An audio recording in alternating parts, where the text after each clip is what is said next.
Joy. Joy, joy, joy, joy, joy. Anybody in here got joy? Got joy? It's like, remember that commercial, Got Milk? Yeah. Got joy. So we have been, as I talked about earlier, we've been accumulating capacity throughout Advent.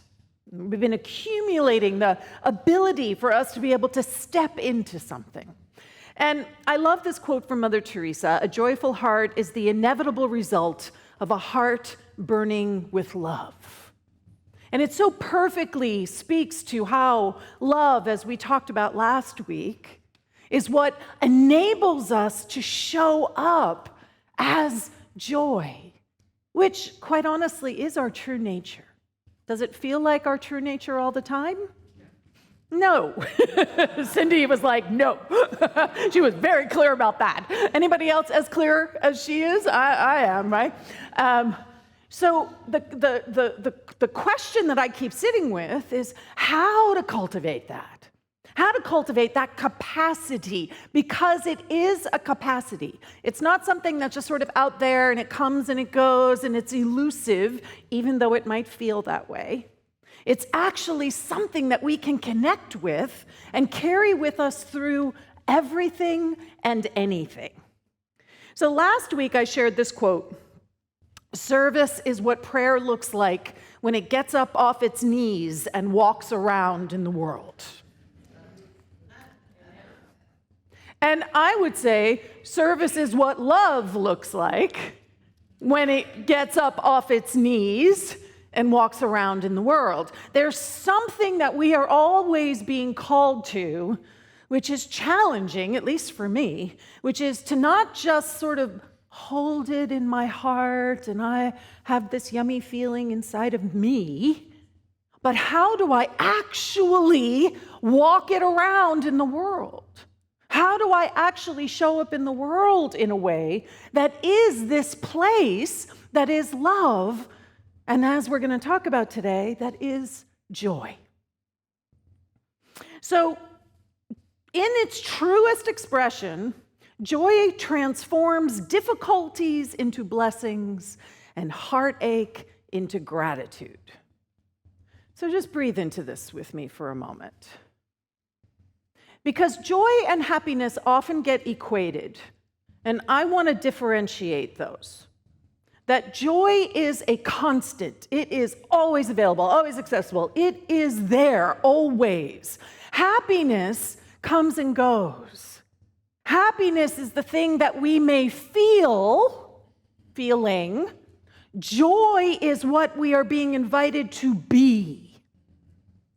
And that beingness of joy can be present even in the most difficult situations. Someone shared with me that being able to be with their mother as she breathed their last breath, that was joy. Can you feel how that's possible even in the midst of the grief and the loss? That's what we are being, when I say that we're divinely human, that's what I'm asking us to be and hold for ourselves. Be joy as our humanness feels grief, as our humanness feels not enoughness. And I love this, turning heartache into gratitude. Gratitude is an entry point for joy. Gratitude is how one of the main ways that we can begin to cultivate our capacity for joy, because it helps us to differentiate between happiness and joy. You know how they actually say that we're going to pursue happiness? You don't need to pursue joy. Joy is already yours. It's what you're being invited to become. So it's an active force. It's not something that's passive. It's not something that is just like, oh, it comes and it goes and it's in and it's out. It's an active force that is available to you. And are you choosing joy? Are you choosing joy? Because that is how we build the practice of being joyful, is that we have to keep choosing it again and again and again. And how easy is it instead to choose frustration and anger How much easier is that? I had an experience yesterday. We had a little snafu on our website, and I had this moment of like complete frustration. And then I just chose something different. And in my choosing something different, the issue was resolved within an hour, right? It was resolved. I didn't have to keep carrying it around with me. If I had stayed in my anger, how much longer would it have taken for some sort of creative solution to have arisen within me? Can you feel how it's about what we're choosing? The proper response, I shared this quote last week, the proper response, as Hanukkah teaches, is not to curse the darkness, but to light a candle. And it's the proper response to anything, right? It doesn't matter what it is, light the candle. And I want to say this too, because I have been struggling with this, and it's a language that we use a lot. It's about the darkness and the light, and there is just so much weighted cultural baggage around darkness, right? Around darkness. And it's not fair. Let me be really clear. It's not fair that darkness is always sort of carrying the weight of everything that we don't want. I don't know about you, but darkness is sometimes my best friend, right? The quiet, the stillness, the ability to be still and know, and we call it dark. I don't know, I don't have the answer, but I just want to invite everybody into the conversation, is how else can we begin to understand the hard places and the places that are divine without calling it something that creates a cultural schism in our world? Because it is. The weight of darkness being bad or evil is a heavy thing to be carrying. So just bringing that, like, I don't have the answer, but I can't keep talking about darkness and light without bringing that into the room. And this is what it means to be in unity, to be questioning things. This is something that has been in Scripture for how long? The light came. They're just concepts that we use, but I just want us to welcome the darkness as well. The idea of it, not the, it's so hard to talk about.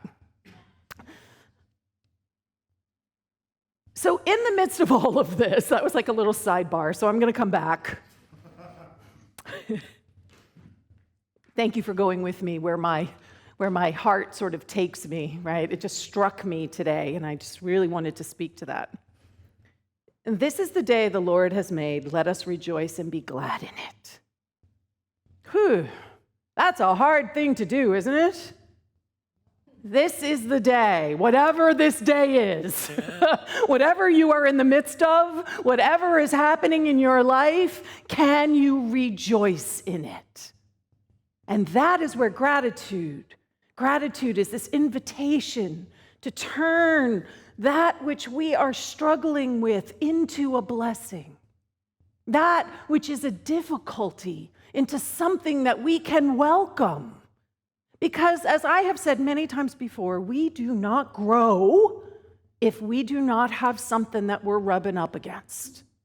We have to be in action, activity, movement, flow. That is life itself, the enervatingness of life. And if we are active and we are engaged, then that means we are banging up against stuff all the time. And our instinct is to try to put a little cocoon or a little bump, like we're one of those little cars, those little bumper cars, right? We put a little bumper around us so that nothing's actually going to touch us. And I talked about this around peace. We have to let the bubble go. We have to let the bubble go. We have to be willing to be vulnerable. We have to be willing to not know. We have to be willing to sort of sit with something that we don't have an answer for. We have to be willing to look into our own heart and say, what is mine here? Rather than continually expecting the world to fix it for you. We all do this. We want other people to make it okay. Joy arises from the empowered awareness that I am okay. I'm better than okay. and that I can stand in that and choose it for myself again and again and again.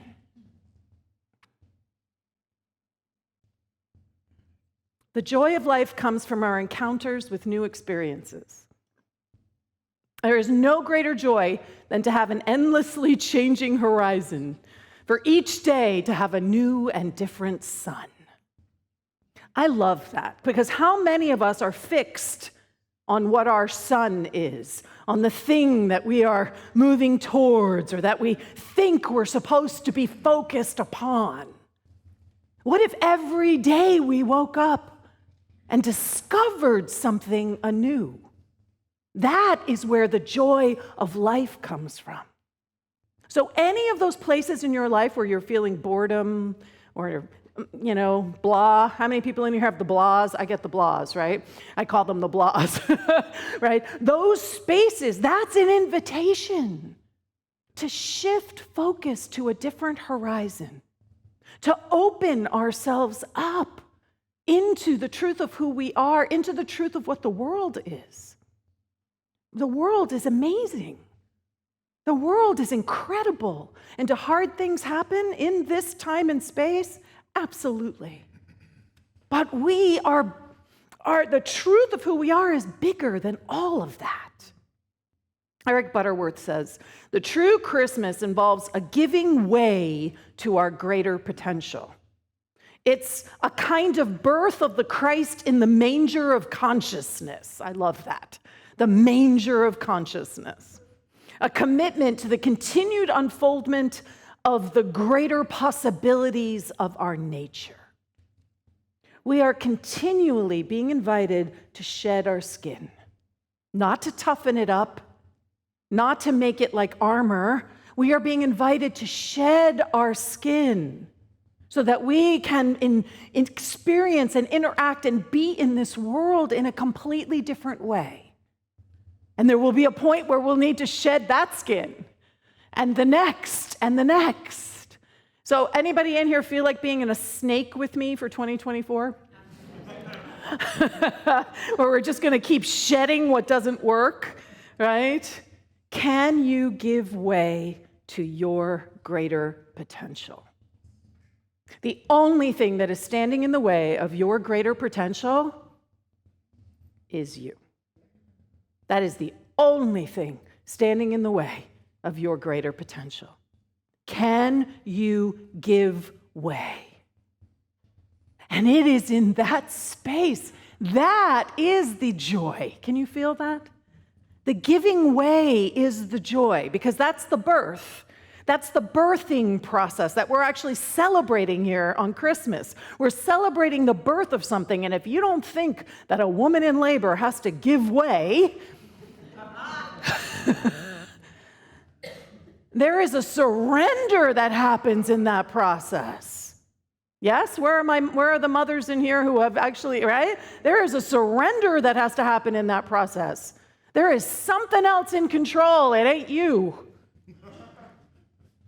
That is what we're being invited in. And yet somehow it all works, doesn't it?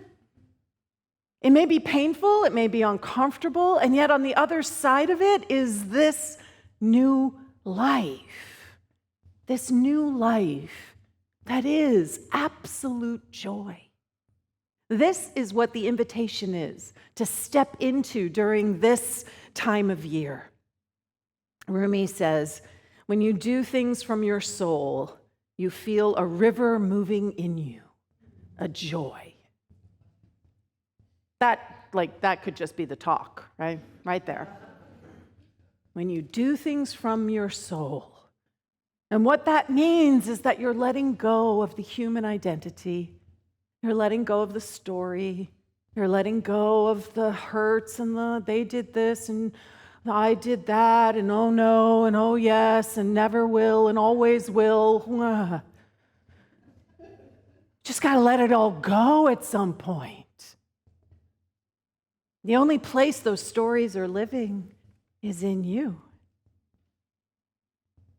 When you do things from your soul. So this is one of our core values. This is about authenticity. This is about showing up as your most authentic self. And is it going to rub some people the wrong way? Probably, right? Probably going to rub some people the wrong way. And what do?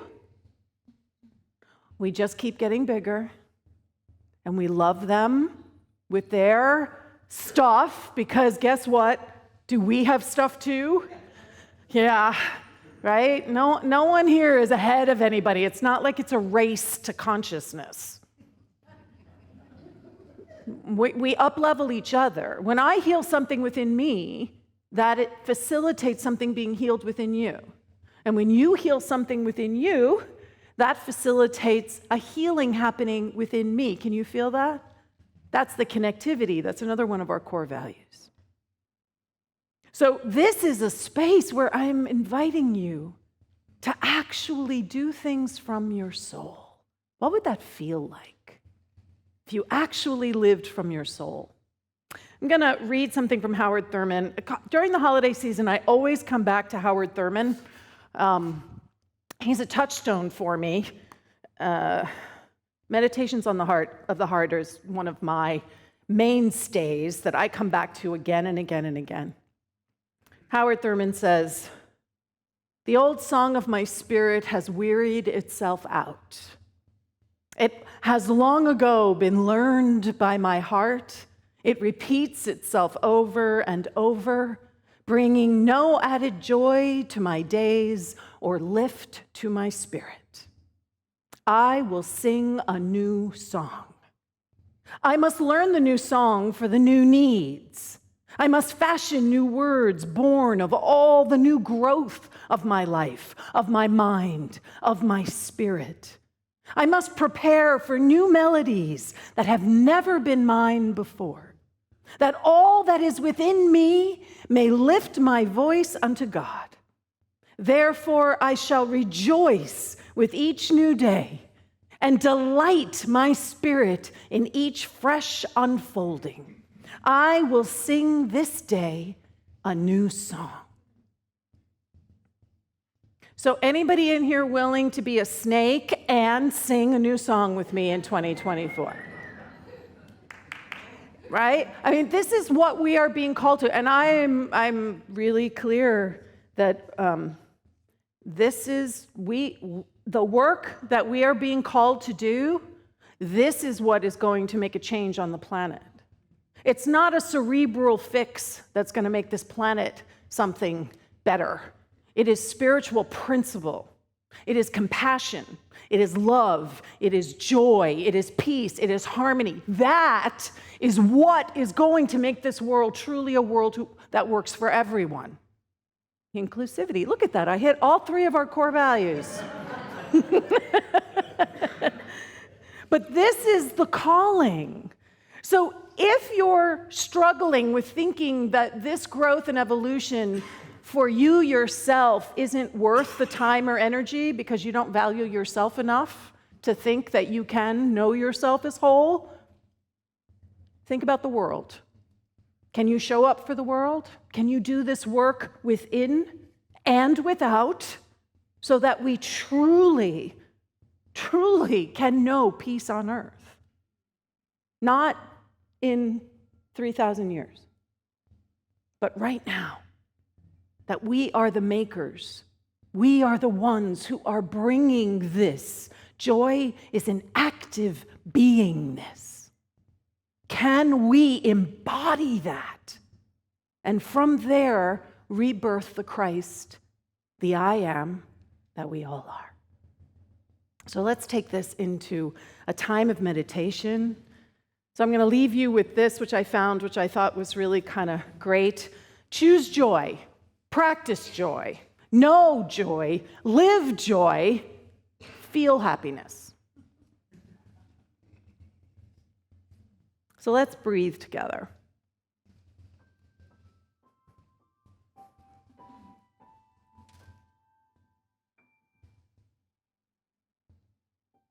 And just allow yourself to touch that place that is joy. Can you clear away the cobwebs or the story? Can you clear away whatever the feelings might be? We honor our feelings, but in this moment, we're inviting ourselves to deepen into the truest understanding at the root of our root, at the heart of the heart, at the base of our beingness, that foundational blueprint that we are, our divine DNA. And just allowing the story to fall away and allowing the wholeness that we are, the joy that we are. See yourself as that Advent wreath with each of those cardinal points lighting up and arising from the center of it all is your true name, your true nature. And you can call that whatever you like. You can call it home. You can call it love. You can call it beingness, I amness. You can call it by any name, but know the sense of it.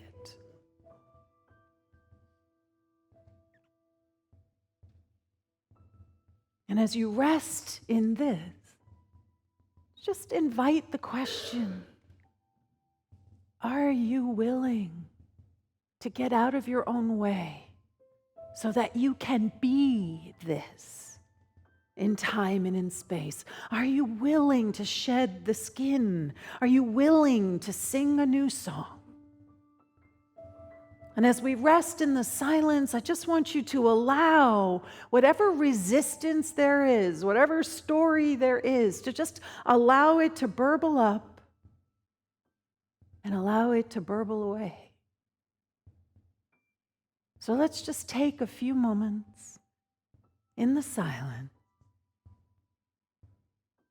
in the willingness to be joy.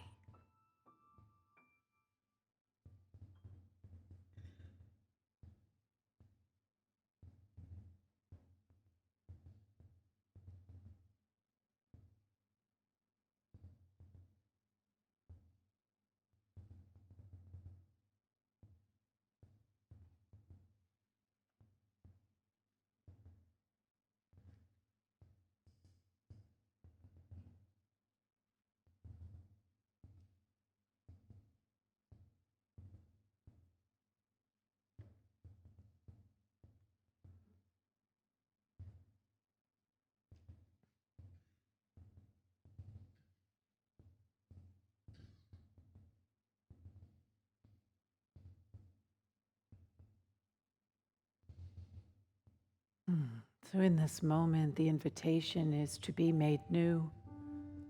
In this moment, to just see what no longer serves falling away.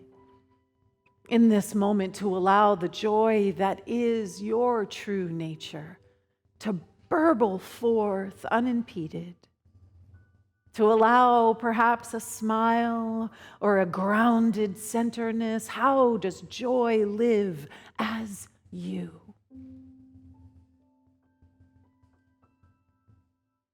How good it is to know that in our willingness, a way is made. And as we stand here on the culmination of Advent, just saying yes to allowing that which we are, faith, peace, love, joy, to support, to nourish, and sustain us. Allowing it to bloom within us the way this wreath has bloomed over the past 4 weeks. Growing and expanding and being more of its greatest potential. How grateful I am for this opportunity to be still and know, to give thanks for the joy that I am, that you are, that we are. And so it is. Amen.